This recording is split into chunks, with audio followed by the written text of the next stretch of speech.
My name is Natalia. I'm 9 years old and I'm in 4th grade. Because we play a lot, like we learn playing and I think it's fun.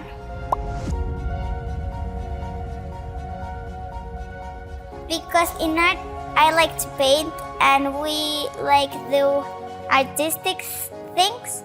And in PE because we play and like we're in the patio.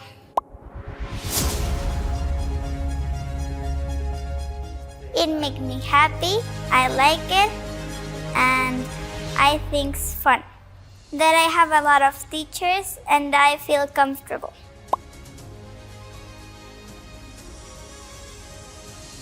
That if they want to change to school, they can come to my school because it's fun, you learn, but you don't learn like you write and write and write. If not, you learn like playing or doing games and a lot of stuff.